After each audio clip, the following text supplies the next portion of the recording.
My name is Robin Bobenmeyer, and this is my video for my admissions program into Cox College Nurse Practitioner Program. Okay. You're collaborating physician skills out of the scope of practice for a FNP. Describe how you would handle this situation. I would thank the physician for allowing me to perform a procedure, but I would explain that that was out of my scope of practice. I would offer to assist in any way that I could, and I would take this as a learning opportunity. And if there was any question about it, we would reference the Nurse Practice Act. You go into the patient's room and introduce yourself as a nurse practitioner. Your patient states, "I want a real doctor." How do you handle this situation? Well, I believe the foundation for a patient-provider relationship is trust and confidence. Without these, you're not going to have compliance with your treatment program. So I would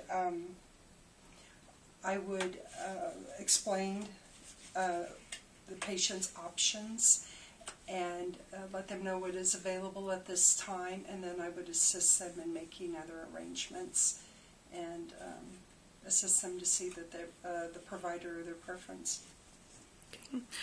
We'd like for you to discuss how you believe your role as an FNP will differ from that of an RN. Okay.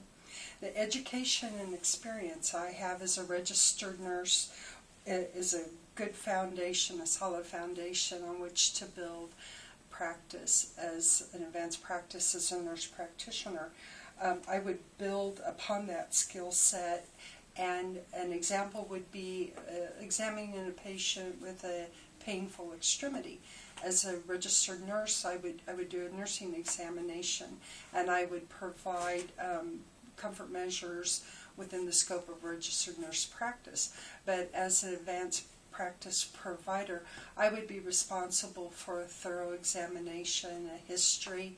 I would be responsible for any diagnostics that were ordered, providing that patient with comfort in the form of medications, and I would be responsible for the outcome, providing any consultations that were indicated, and follow-up, as well as education.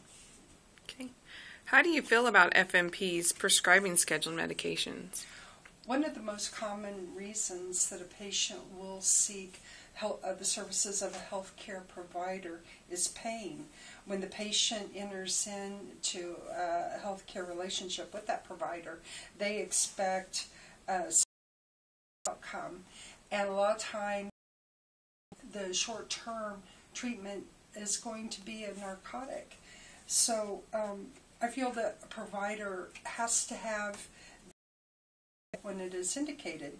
And while there's always a risk of narcotic misuse, the provider must be consistently diligent with prescribing scheduled medications, and they need to do so safely and with discretion.